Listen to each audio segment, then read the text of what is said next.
السلام عليك يا رسول الله. السلام علیکم ورحمۃ اللہ تعالی وبرکاتہ۔ وعلیکم السلام ورحمۃ اللہ تعالی وبرکاتہ۔ نحمدہ ونصلی ونسلم علی رسولہ الکریم، اما بعد فاعوذ باللہ من الشیطان الرجیم، بسم اللہ الرحمن الرحیم۔ یعتذرون الیکم اذا رجعتم الیہم، بارگاہ رسالت میں درود پاک کا نذرانہ پیش کریں۔ صلی اللہ علی النبی الامی وآلہ صلی اللہ تعالی علیہ وسلم، صلاۃ و سلام علیک یا سیدی یا حبیبی یا رسول اللہ صلی اللہ تعالی علیہ وسلم۔ بحمدہ تعالی عز و جل، آج 11ویں پارے کی اجمالی گفتگو میں پیش کرنے کا شرف حاصل کر رہا ہوں۔ سید عالم صلی اللہ علیہ وسلم کے صدقے میں رب کائنات ہم سب کی حاضری کو اپنی بارگاہ میں قبول فرمائے، اور ہم سب کو حق سننے، حق کہنے، حق پر عمل کی توفیق عطا فرمائے۔ 10ویں پارے میں ان مخلص اہل ایمان کی جان سے پاریوں کا اور اس کے علاوہ ان بدبادن منافقین کی ذکر پر گفتگو ختم ہوئی تھی، جنہوں نے مالی وسائل اور سواری کی استطاعت رکھنے کے باوجود مرض نفاق میں مبتلا ہونے کے باعث تبوک میں شرکت نہیں کی تھی۔ اب 11ویں پارے کے آغاز میں رب کائنات نے انہی منافقین کے تذکرے کو آگے بڑھاتے ہوئے ارشاد فرمایا کہ دراصل ان منافقوں کے ذہن میں یہ بدگمانی موجود تھی کہ مسلمان تبوک کے محاذ پر شکست سے دوچار ہوں گے، اس لیے وہ شرکت سے باز رہے، لیکن اللہ تعالیٰ نے محض اپنے کرم سے اہل ایمان کی مدد فرمائی اور اپنے فضل خاص سے ان کو فتح یاب فرمایا۔ اب سورہ توبہ 11ویں پارے کی 94 آیت نمبر سماعت کر رہے ہیں۔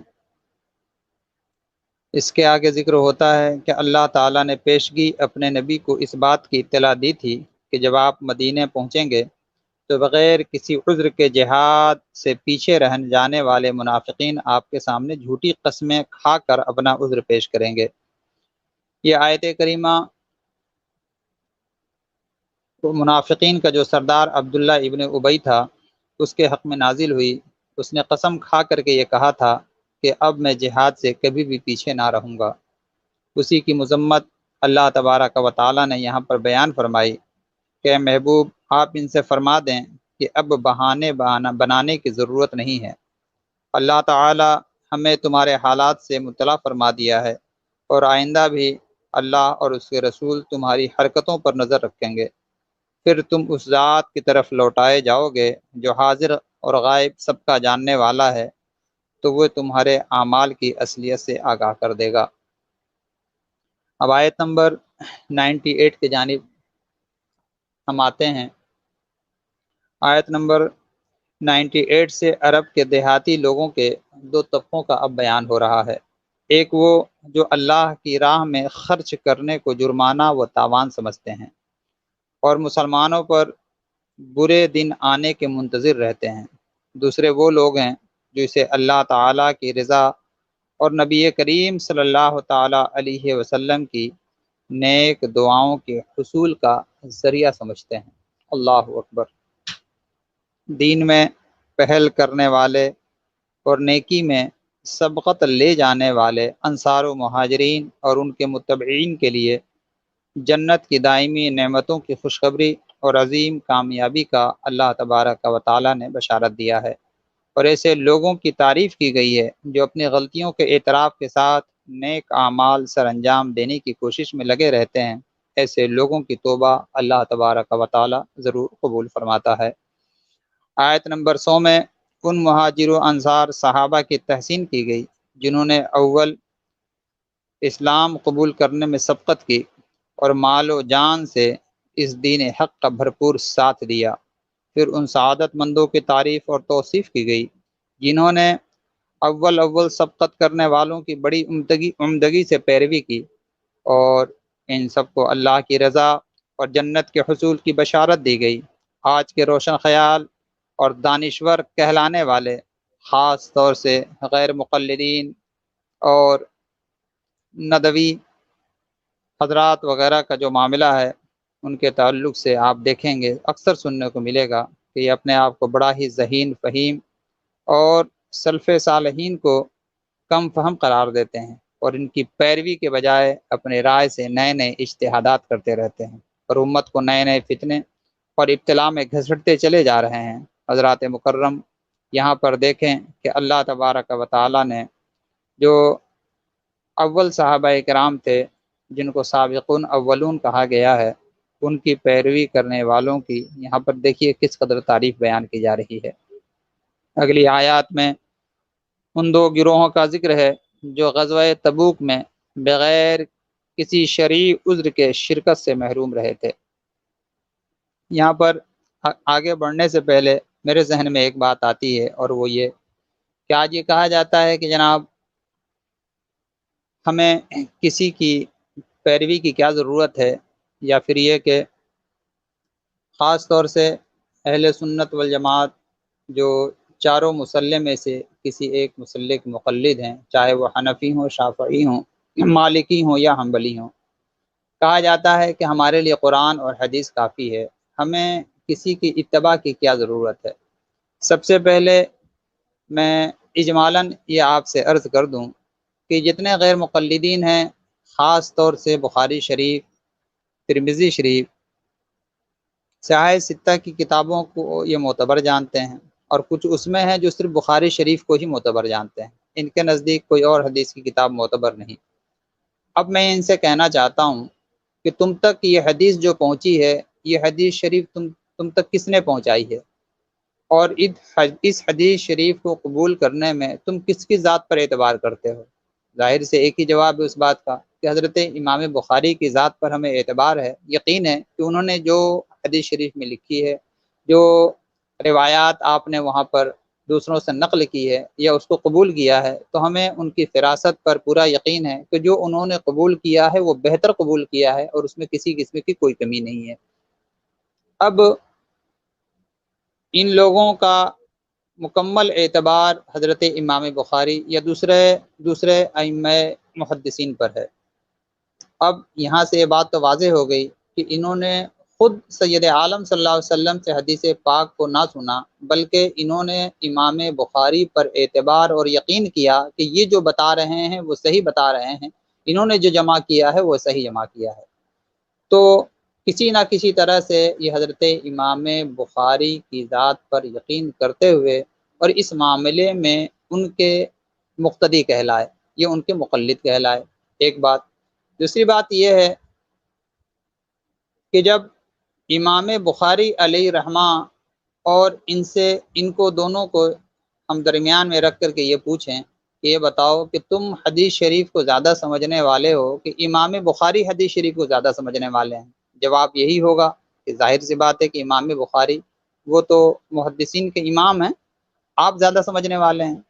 تو جب وہ زیادہ سمجھنے والے ہیں، اور یقیناً زیادہ سمجھنے والے ہیں، تو پھر انہوں نے حدیث شریف سے خود مسائل استنباط کر کے اس پر عمل کیوں نہ کیا، اور اپنی نمازوں کو یا دین کے دوسرے اصول اور ضابطے کو انہوں نے حضرت امام شافعی علیہ رحمۃ رضوان کے اجتہاد سے سمجھا، اور وہ ان کے مقلد بن کر کے زندگی بھر اسی طریقے پر نماز پڑھتے رہے جس طریقے کو حضرت امام شافعی نے پسند فرمایا اور اس کو جو ہے دنیا میں جاری فرمایا۔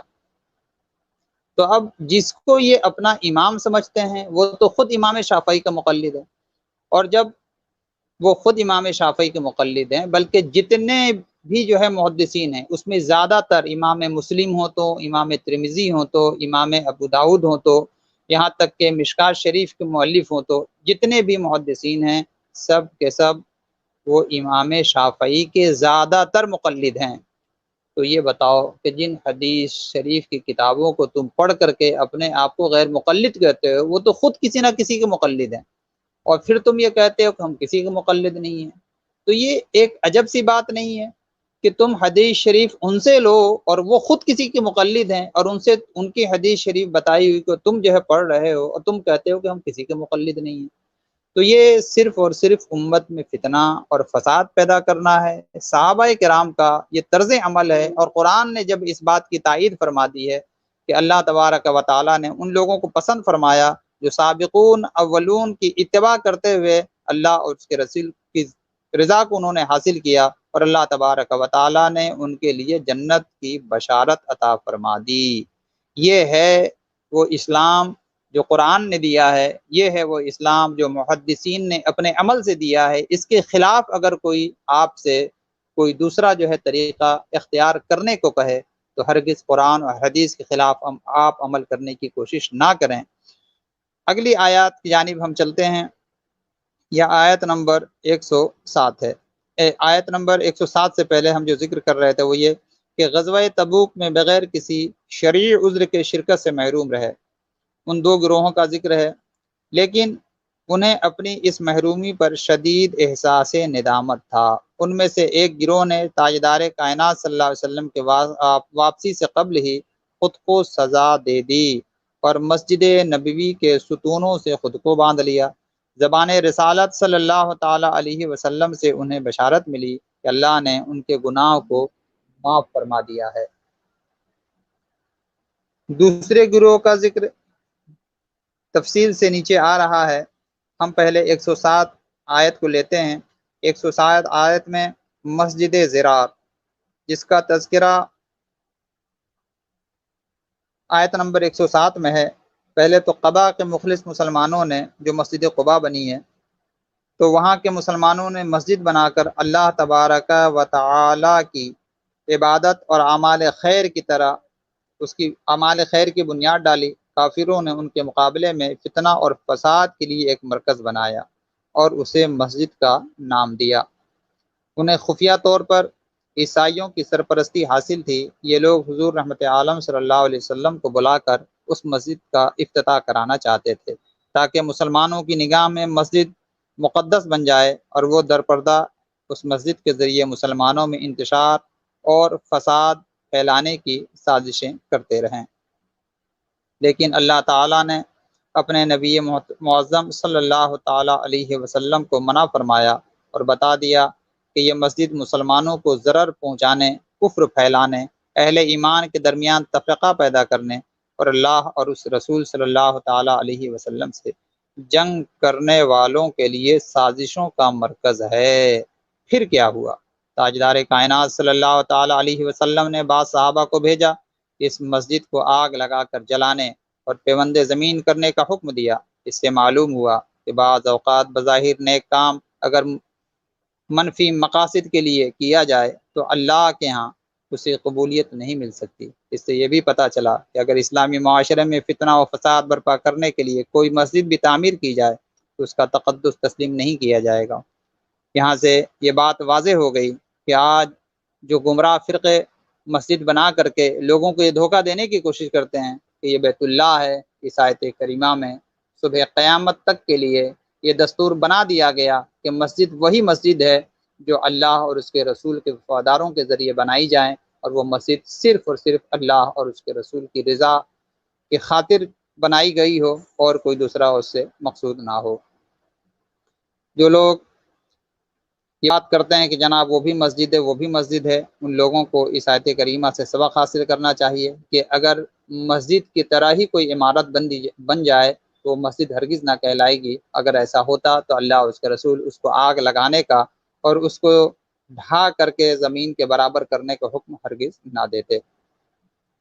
اس کے علاوہ اس کے مقابلے میں اللہ تبارک و تعالیٰ نے مسجد قباء اور اس میں جمع ہونے والے مخلصین کی تعریف فرمائی ہے اور ان کے ظاہری و باطنی طہارت کے جذبے کو سراہا۔ یہاں ان اہل ایمان کی ایسی صفات ذکر کی گئی ہے جو ہر مومن کو اپنے اندر پیدا کرنے کی کوشش کرنی چاہیے، یعنی اہل ایمان ہمیشہ توبہ کرنے والے ہوتے ہیں، عبادت کرنے والے ہیں، حمد کرنے والے ہیں، روزہ رکھنے والے، رکوع کرنے والے، اللہ تبارک و تعالیٰ کی بارگاہ میں سجدہ کرنے والے، نیک کاموں کا حکم دینے والے، بری باتوں سے منع کرنے والے اور اللہ کے حدود کی حفاظت کرنے والے ہوتے ہیں۔ اگلی آیت میں کلمہ پڑھ کر بندہ مومن اللہ سے ایک عہد کرتا ہے، اس عہد کی روح سے وہ اپنے مال اور جان اللہ تبارک و تعالیٰ کے حوالے کر دیتا ہے۔ اللہ اس کے بدلے میں جنت عطا فرمائے گا۔ اب اگر مومن مال و جان اللہ کی مرضی کے خلاف استعمال کرے گا تو یہ بدعہدی اور امانت میں خیانت ہے۔ اس لیے بحقی اور مسند احمد شریف کی ایک حدیث ہے کہ اللہ لا ایمان لمن لا امانت له ولا دین لمن لا عہد له۔ اللہ اکبر۔ مزید فرمایا گیا کہ عہد کی پاسداری کرنے والے مومن اللہ کی راہ میں جنگ و جہاد کرتے ہیں، دین کے دشمنوں کو قتل کرتے ہیں، خود بھی جام شہادت نوش کرتے ہیں۔ سرور دو جہاں صلی اللہ علیہ وسلم نے 15 برس تک انتھک محنت کی، دعوت کے ذریعے ایک ٹھوس جماعت بنائی، اسے منظم کیا، اس کی تربیت کی، اور پھر بدر کے میدان میں باطل سے ٹکرا دیا، جبکہ غیر جماعتی زندگی بسر کرنے سے یہ مرحلہ کبھی نہیں آ سکتا۔ لہٰذا اللہ سے عہد کو نبھانے کے لیے ہم پر اسوہ رسول صلی اللہ تعالیٰ علیہ وسلم کی پیروی لازم ہے۔ اللہ کا جنت دینے کا وعدہ ادھار ہے، لہذا شکوک و شبہات کے ازالے کے لیے فرمایا کہ یہ اللہ کا وعدہ اللہ کے ذمہ کرم پر ہے۔ اس وعدے کا ذکر تمام آسمانی کتابوں میں کیا گیا، اور اللہ سے بڑھ کر اپنے عہد کو کون پورا کرنے والا ہے؟ لہذا مومنوں کو اللہ سے کیے گئے اس سودے پر خوشیاں منانی چاہیے کہ یہی اصل کامیابی اور نفع کا سودا ہے۔ سودے کے لیے اس آیت میں بیع کا لفظ ہے، جس سے بیعت کی اصطلاح بنی ہے۔ مطلب یہ ہے کہ بیعت تو اللہ سے ہے، لیکن اس کے بیعت تاجدار کائنات صلی اللہ علیہ وسلم کے دست پاک پر ہوتی ہے۔ اس لیے سورہ فتح میں بیعت مصطفی کو بیعت خداوندی سے تعبیر کیا گیا ہے۔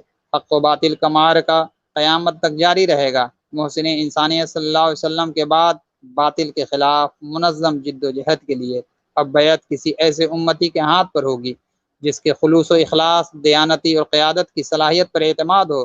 البتہ یہ حقیقت پیش نظر رہے کہ اصل عہد اس امتی سے نہیں بلکہ اللہ سے ہے۔ باطل کے خلاف کامیابی کے لیے منظم جد و جہد ضروری ہے۔ اس کے لیے تنظیم کے قیام کی منصوص اور مسنون اساس بیعت ہی ہے۔ حضرات مکرم، خاص طور سے آج دیابنا اور وہابیوں غیر مقلدوں کے جانب سے یہ بات کہی جاتی ہے کہ بیعت کہاں سے آئی ہے؟ بیعت تو اسلام میں ہے ہی نہیں۔ یہ پیر کہاں سے آیا؟ پیر تو اسلام میں ہے ہی نہیں۔ حضرات مکرم، اس آیت کریمہ کو آپ بار بار غور سے سنیں، اور اس آیت کریمہ کا جو مقصد ہے وہ یہ ہے کہ ہم اللہ اور اس کے رسول صلی اللہ تعالیٰ علیہ وسلم سے اصل عہد کر رہے ہیں۔ آج بھی جو ہمارے بزرگ بیعت کر کے کسی سلسلے میں داخل کرنے کا جو طریقہ عطا فرماتے ہیں، آپ دیکھیں وہ یہی کہتے ہیں کہ تم اللہ تبارک و تعالیٰ کی نافرمانی نہ کرو گے، نماز ان کے وقتوں پر ادا کرو گے، ہر بری چیز سے بچتے رہو گے، ہر گندی چیز کو دیکھنے سے آنکھوں کی حفاظت کرو گے، اپنے دل کی حفاظت کرو گے، شریعت مصطفی صلی اللہ تعالیٰ علیہ وسلم کی امانت داری میں پیش رہو گے۔ اور یہ کہا جاتا ہے، کہو میں نے اپنا ہاتھ شہنشاہ بغداد غوث العظم دستگیر رضی اللہ تعالیٰ عنہ کے ہاتھ میں دیا۔ یہ وہی سنت مصطفیٰ صلی اللہ تعالیٰ علیہ وسلم کا طریقہ ہے جو وارثین مصطفیٰ صبح قیامت تک رائج فرمائیں گے، اور ان کے دست حق پرست پر بیعت کرنے والا در حقیقت اللہ تبارک و تعالیٰ سے بیعت کرتا ہے۔ تو آپ ان کے اس منافقانہ روش کو اپنے ذہن میں رکھتے ہوئے ان کے منافقانہ سوال سے ہرگز بددل نہ ہوں، بلکہ اہل ایمان کا جو بھی طریقہ ہے، مسلک اعلیٰ حضرت کے متبعین جو بھی طریقہ اختیار کرتے ہیں، یا حضور سید اعلیٰ حضرت نے جو بھی ہمیں طریقہ عطا فرمایا ہے، وہ قرآن اور حدیث سے ہی آپ نے جان کر، سیکھ کر، اور بزرگوں کے جو تنبیہات ہیں اس کو ملحوظ رکھتے ہوئے آپ نے یہ فرمایا ہے۔ سیدی سرکار اعلیٰ حضرت نے اپنی جانب سے کسی طریقے کو وضع نہیں فرمایا ہے۔ تو عہد کی پاسداری یہ اہل ایمان کا شیوا ہے۔ سرور کائنات صلی اللہ تعالیٰ علیہ وسلم نے عہد نبھانے کے لیے خاص طور سے ارشاد فرمایا کہ مومن وہ ہوتا ہے جو اپنے عہد کو پورا کیا کرتا ہے۔ عہد و وعدہ اگر ہمارا کسی منافق سے بھی ہو جائے تو اس عہد کی ضرور ہم پاسداری کریں، اور عہد کے خلاف ہم کوئی عمل نہ کریں۔ اللہ تبارک و تعالیٰ نے جنت دینے کا وعدہ فرمایا ہے، اور بے شک اللہ تبارک و تعالیٰ جو وعدہ کرتا ہے وہ بے شک اپنے جو ہے وعدے کو پورا فرماتا ہے۔ آیت نمبر 118 میں ان 3 مومنوں کا ذکر ہے جو غزوہ تبوک سے بغیر کسی عذر کے پیچھے رہ گئے تھے، یعنی کعب بن مالک، ہلال بن امیہ اور مرارہ بن ربیع رضی اللہ تعالی عنہم۔ یہ بدری صحابی ہیں اور انہوں نے یہ سوچا کہ ہمارے پاس بہترین گھوڑے موجود ہیں، ہم کل جا کر کے جو غزوہ تبوک کے لیے اسلامی فوج جا رہی ہے اس میں ہم شریک ہو جائیں گے، اور پھر وہ جو ہے آج جائیں گے کل جائیں گے، یہ سوچتے سوچتے معاملہ ایسا ہوا کہ وہ اس میں جا نہ سکے۔ اس لیے کہا گیا ہے کہ نیکیوں کے معاملے میں فاستبقوا الخیرات، جلدی کرو، اس میں جو ہے ٹال مٹول نہیں کرنا چاہیے کہ ہم آج کریں گے یا کل کریں گے یا پرسوں کریں گے۔ اس بات کو ذہن میں رکھا جائے، اور نیکیوں کے معاملے میں ہرگز جو ہے یہ نہ کیا جائے کہ جناب ابھی تو ہمارے کھیلنے کودنے کے دن ہیں۔ اکثر ماں باپ یہ کہا کرتے ہیں کہ بیٹے ابھی تمہاری عمر ہی کیا ہوئی ہے، یہ بعد میں کر لینا، ابھی تو تم دنیاوی یہ چیزیں حاصل کرو۔ بعض یہ لوگ سوچتے ہیں کہ جناب جب جو ہے عمر اور ڈھل جائے گی تو ہم نمازی بنیں گے، اور عمر ڈھل جائے گی تو ہم اپنے چہرے کو سنت مصطفیٰ صلی اللہ علیہ وسلم یعنی داڑھی سے سجائیں گے۔ حضرات مکرم، پتہ نہیں ہے کہ انسان کی زندگی کب موت کے آغوش میں جا کر کے چھپ جائے، یہ کسی کو پتہ نہیں ہے۔ ہر ایک شخص یہ تو جانتا ہے کہ آج ہم جی رہے ہیں، مگر ایک لمحے کے بعد کیا ہوگا یہ اللہ اس کے رسول کے سوا کوئی اور نہیں جانتا، یا اللہ اس کے رسول جسے بتاتے ہیں وہی جانتا ہے۔ تو حضرات مکرم، جب اس بات کا ہمیں علم نہیں ہے تو پھر نیکیوں کے معاملے میں ٹال مٹول کرنا، کل پرسوں کرنا، یہ جو ہے عقل مندی نہیں ہے، اور نہ ہی یہ مومنوں کی شان ہے۔ یہاں پر ان 3 حضرات کا ذکر ہوتا ہے جو اسی طرح جو ہے یہ سوچ رہے تھے کہ ہم کل چلے جائیں گے یا پرسوں چلے جائیں گے۔ ان کے تعلق سے یہاں پر اللہ تبارک و تعالی نے ذکر فرمایا ہے۔ ان لوگوں نے منافقین کی طرح سید عالم صلی اللہ تعالی علیہ وسلم کی واپسی پر جھوٹی بیان بازی نہیں کی، بلکہ بارگاہ رسالت صلی اللہ علیہ وسلم میں اپنی غلطی کا اعتراف کیا۔ جب اللہ نے منافقوں کے عذر کو قبول کرنے سے انکار کر دیا تو ان 3 صحابہ کو یہ فکر لائق ہوئی کہ اب اللہ تعالیٰ ان کی غلطی کیوں کر معاف فرمائے گا۔ ان کا ضمیر بوجھل تھا اور دل صدمے سے دوچار تھا، اور یہ کسی نہ کسی طرح اپنے اس غلطی کا ازالہ چاہتے تھے۔ رسول محتشم صلی اللہ علیہ وسلم نے ان صحابہ کے سماجی بائیکاٹ کا اعلان فرما دیا۔ 40 روز تک یہ صحابہ کرام معاشرے سے کٹ کر زندگی گزارتے رہے، اور ان کے اہل خانہ کے علاوہ کوئی ان کے ساتھ کلام کرنے کو تیار نہ تھا، یہاں تک کہ 40ویں روز ان کو پیغام ملا کہ اپنی بیویوں سے بھی علیحدگی اختیار کر لیں، یہاں تک کہ انہیں اپنی بیویوں سے بھی جو ہے الگ رہنا پڑا۔ اب کیفیت یہ ہو گئی کہ زمین اپنی وسعت اور کشادگی کے باوجود ان پر تنگ ہو گئی۔ بالآخر اللہ تبارک و تعالیٰ کی رحیمی اور کریمی کا 50ویں دن اظہار ہوتا ہے، اور 50 دن کے بائیکاٹ کے بعد اللہ تبارک و تعالیٰ نے ان 3 صحابہ کرام رضوان اللہ تعالیٰ علیہم اجمعین کی توبہ کو قبول فرما لیا۔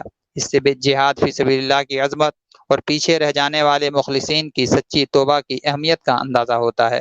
سچائی کو ہر حال میں اپنانے کی تلقین ہے، اور کسی بھی حال میں نبی کریم صلی اللہ علیہ وسلم کا ساتھ نہ چھوڑنے کی تاکید ہے۔ ان صحابہ کرام کے واقعے میں ہماری یہ نصیحت ہے کہ جب انسان سے کوئی غلطی واقع ہو جائے تو اس کو جھوٹے عذر پیش کرنے کے بجائے اللہ کی بارگاہ میں جھک جانا چاہیے۔ جو گناہ پر اکڑنے یا اصرار کرنے کے بجائے اللہ کی بارگاہ میں جھک جاتا ہے تو اللہ تبارک و تعالی اس کی خطاؤں کو، اس کی کوتاہیوں کو معاف فرما دیتا ہے۔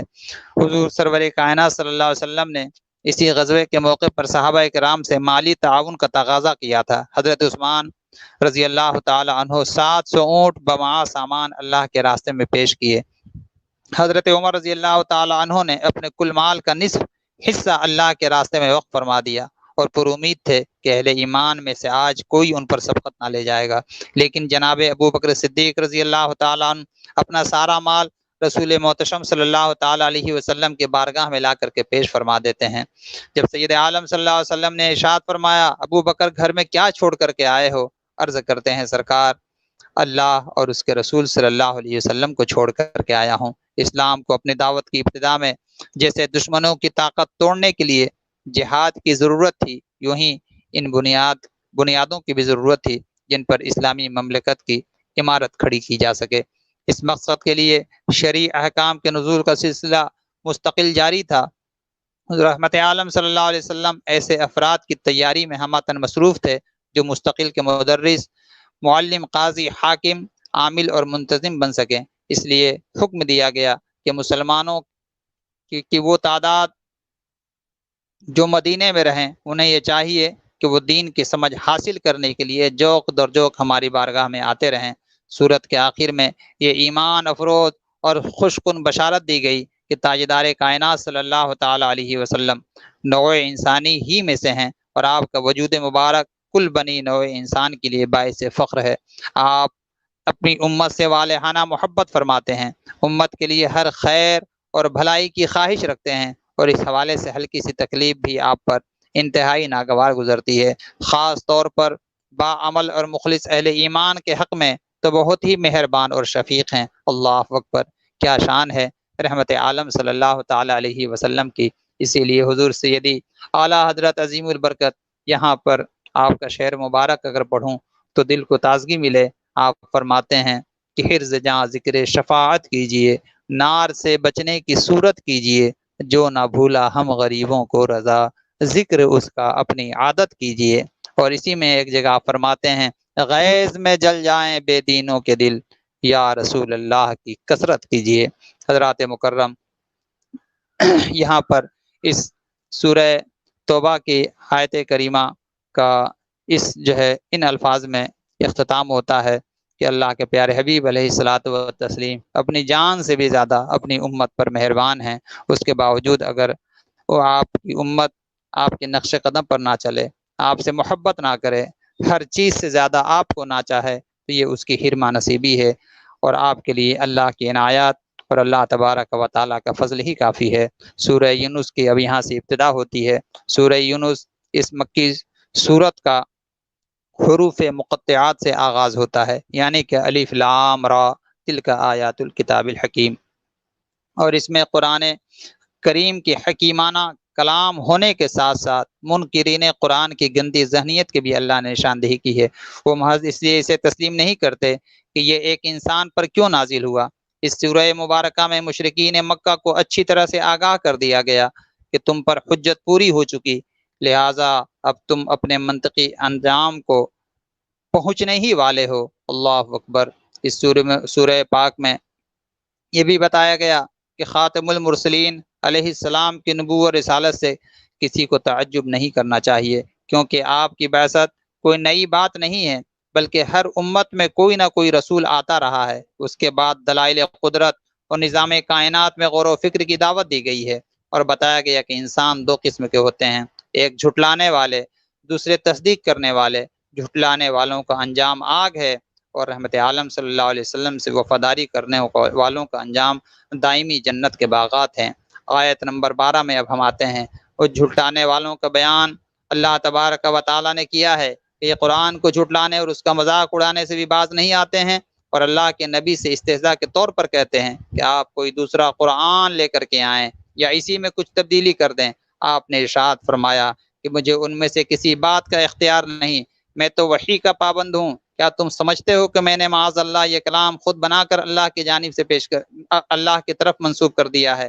رسول محتشم صلی اللہ علیہ وسلم نے فرمایا کہ میں نے تمہارے درمیان اپنی عمر کا ایک حصہ گزارا ہے، کیا تم سمجھتے نہیں؟ تم ہی تو مجھے امین کہتے تھے، تم ہی تو مجھے سچا کہتے تھے، تم نے ہی تو مجھ سے کہا تھا کہ آپ کی جانب سے کوئی غلط بات ہم نے آج تک نہ دیکھی ہے۔ یعنی اس 40 سالہ زندگی میں میرے قول کو تم نے دیکھا، میرے قرار کو تم نے دیکھا، میرے کردار کو تم نے دیکھا، کیا کوئی نقص بھی میرے اندر تم نے پایا؟ تو ذرا سوچو کہ جب میں انسانوں پر جھوٹ نہیں باندھتا تو بھلا اللہ تبارک و تعالیٰ کی ذات پر کیسے جھوٹ باندھ سکتا ہوں؟ اگلی آیت میں یہ بتایا گیا کہ جس طرح لوگ خیر کے لیے جلدی چاہتے ہیں، ایسے ہی اگر شر کو بھی اللہ تعالیٰ جلدی نازل کر دے تو دنیا کا سارا نظام درہم برہم ہو جائے گا۔ اسی وجہ سے اللہ تعالیٰ کافروں پر عذاب اتارنے میں جلدی نہیں کرتا ہے۔ انسان کا مزاج ہے کہ جب تکلیف میں مبتلا ہو تو اٹھتے بیٹھتے اللہ کو یاد کرتا ہے، اور جیسے ہی اللہ پاک تکلیف ہٹا دیتا ہے اللہ کو بھلا دیتا ہے، جیسے کسی مشکل میں کبھی پکارا ہی نہ تھا۔ پہلی قوموں کے گناہوں پر ان کی گرفت کی گئی، پھر اللہ تبارک و تعالیٰ نے تمہیں ان کی جگہ دی۔ تمہارے اعمال کو دیکھ کر ان کے مطابق تمہارے مستقبل کا فیصلہ کریں۔ اللہ اکبر۔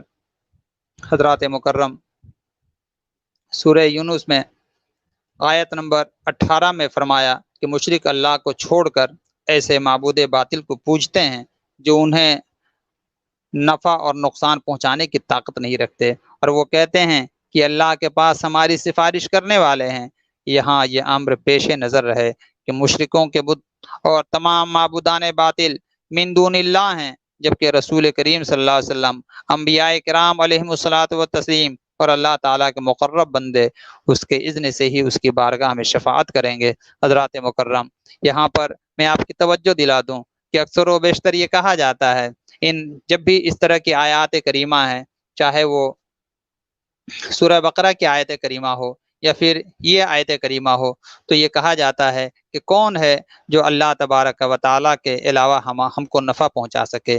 ما لا یضرہم ولا ینفعہم ویقولون ہؤلاء شفعاؤنا عند اللہ، کون ہے جو اللہ کے بارگاہ میں جو ہے یہ سب کر سکے؟ مگر یہ بھول جاتے ہیں کہ جہاں بھی اس طرح کی آیت کریمہ ہیں، اللہ تبارک و تعالیٰ نے اس طرح کی جو بھی آیت کریمہ نازل فرمائی ہے، وہاں ضرور کچھ نہ کچھ اپنے نبیوں کے لیے، اپنے ولیوں کے لیے استثناء فرمایا ہے، یعنی کہ کوئی شفاعت نہیں کر سکتا مگر اللہ جسے چاہے۔ اللہ بما شاء کا لفظ ہے، کوئی اللہ کی بارگاہ میں اللہ کے مرضی کے بغیر، اس کے حکم کے بغیر کچھ جو ہے نہ سفارش کر سکے، نہ کسی کو نفع پہنچا سکے، نہ کسی کو نقصان پہنچا سکے۔ اگر نبی کریم صلی اللہ تعالی علیہ وسلم کے تعلق سے یہ اسی طرح کی باتیں کرتے ہیں جس طرح اللہ تبارک و تعالیٰ نے بتوں کا رد فرمایا ہے، یا پھر اور کسی مشرک یا کسی کافر کے بت کا نام لے کر کے اللہ نے واضح طور سے فرمایا ہے، تو کیا نبی کریم صلی اللہ تعالی علیہ وسلم پر ان آیات کو چسپا کرنا یا اولیاء اعظام پر اس آیت کو چسپا کرنا، کیا اس طرح کی ایک بھی پورے قرآن میں کوئی آیت کریمہ کوئی بھی غیر مقلد یا کوئی بھی گمراہ فرقہ دکھا سکتا ہے کہ جس میں نبی کا خاص طور سے ذکر ہو یا جس میں ولی کا خاص طور سے ذکر ہو؟ جب اس طرح کا ذکر نہیں ہے، اور اللہ اس بات کی گواہی دے رہا ہے کہ اللہ جسے چاہے، اللہ پاک جسے عطا فرمائے، تو اللہ تبارک و تعالیٰ کی بارگاہ میں یہ وہ منصب اسی کو تو ملے گا جو اللہ کا سب سے چہیتا ہے، جو اللہ کا سب سے پیارا ہے۔ اور جب اللہ تبارک و تعالیٰ نے اپنے اولیاء کے لیے یہ ارشاد فرما دیا کہ یہ ہمارے دوست ہیں، اپنے نبی کے لیے ارشاد فرما دیا کہ یہ ہمارے محبوب ہیں، تو بتاؤ کہ جب یہ تمام باتیں واضح ہو گئی تو پھر کیوں تم جو ہے اپنے ضد پر اڑ کر کے قرآن کے حکم اور مرضی کے خلاف تم عمل کرتے ہو اور مسلمانوں کے اندر انتشار پھیلانے کی ناپاک کوشش کرتے ہو؟ حضرات مکرم، ہمیں جو ہے صحیح طور سے قرآنی احکام اور قرآنی مفہوم پر غور کرنا چاہیے۔ آیت نمبر 22 کی جانب ہم چلتے ہیں۔ اللہ تعالیٰ نے اپنے مختلف نعمتوں کا یہاں پر ذکر فرمایا ہے، جس میں دریاؤں میں بادبانی کشتیوں کا چلنا اور بارش سے انسان اور جانوروں کی خوراک کے لیے پودوں اور سبزوں کا اگنا شامل ہے۔ لیکن انسان کی فطرت یہ ہے کہ طوفان کے گرداب میں پھنس جائے تو آخری سہارے کے طور پر اللہ کو پکارتا ہے، لیکن جب مصیبت ٹل جاتی ہے تو اللہ کی نافرمانی شروع کر دیتا ہے۔ اس کے بعد دنیا کی زندگی کو ایک کھیتی کی مثال سے واضح کیا گیا، جس طرح آسمان سے بارش برستی ہے، کھیتی اگتی ہے، اپنے جوبن پر پہنچتی ہے، لیکن پھر اچانک اللہ کی طرف سے کوئی آفت اسے رات یا دن میں اجاڑ کر رکھ دیتی ہے۔ اسی طرح انسان کی زندگی بھی ابتدا کے بعد جوانی کے عروج تک پہنچتی ہے، لیکن اچانک کسی آفت کا طبعی موت سے اس کا خاتمہ ہو جاتا ہے۔ اے انسان، کھیتی کا معاملہ تو آسان ہے کہ اس کا کوئی حساب نہیں ہے، لیکن تجھ کو موت کے بعد دوبارہ اٹھایا جائے گا اور تیرے کیے دھرے کا تجھ سے سختی سے اللہ تبارک و تعالی حساب لے گا۔ اس میں ہمارے لیے غور اور فکر کرنے کی ضرورت ہے۔ حضرات مکرم، آیت نمبر 25 میں بیان کیا جا رہا ہے کہ اللہ تعالی تمام انسانوں کو سلامتی کی راہ کی طرف بلا رہا ہے۔ جو لوگ اللہ کے حکم پر لبیک کہیں گے ان کے لیے بھلائیاں ہی بھلائیاں ہیں۔ روز قیامت ان کے چہرے ہر قسم کی ذلت اور رسوائی کی سیاہی سے محفوظ ہوں گے اور وہ ہمیشہ ہمیش جنت میں رہیں گے۔ اس کے برعکس اللہ کی نافرمانی کرنے والوں کے چہرے ذلت و رسوائی کی وجہ سے اندھیری رات کی طرح سیاہ ہو جائیں گے۔ انہیں اللہ کے عذاب سے کوئی نہ بچا سکے گا۔ اور وہ ہمیشہ ہمیشہ جہنم میں رہیں گے۔ اللہ اکبر۔ اللہ کی پناہ چاہیے۔ اللہ تبارک و تعالی ہم سب کو رحمت دو جہاں صلی اللہ علیہ وسلم کے صدقے میں جہنم کے ہر قسم کے عذاب سے معمون و محفوظ رکھے۔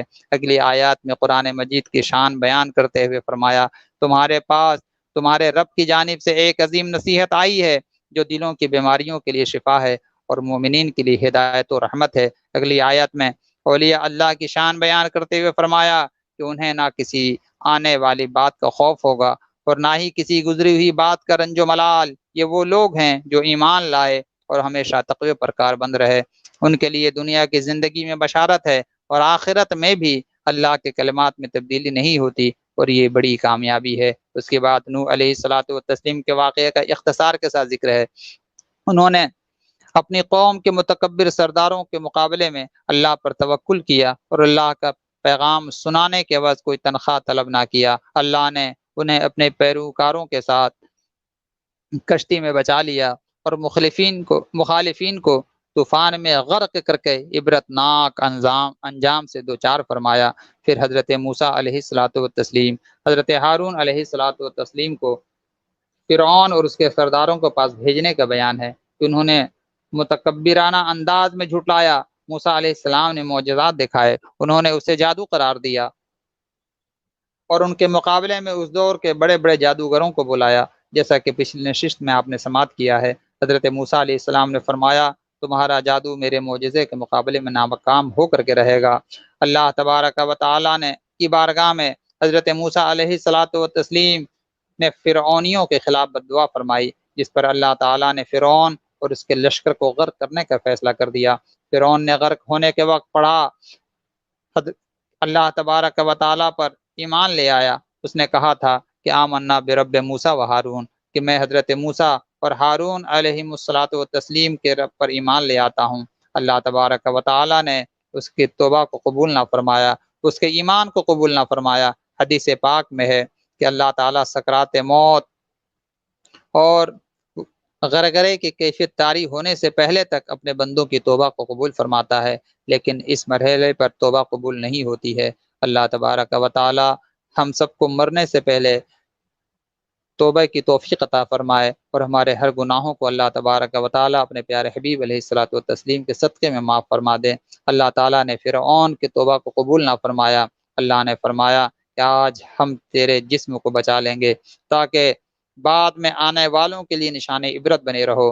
غور کرنے کی بات ہے، اتنا بڑا متکبر بادشاہ کس طرح بے بس اور ذلت کے موت کا شکار ہوا۔ قرآن کا یہ معجزہ 1450 سال بیت جانے کے بعد آج بھی بالکل سچا ہے۔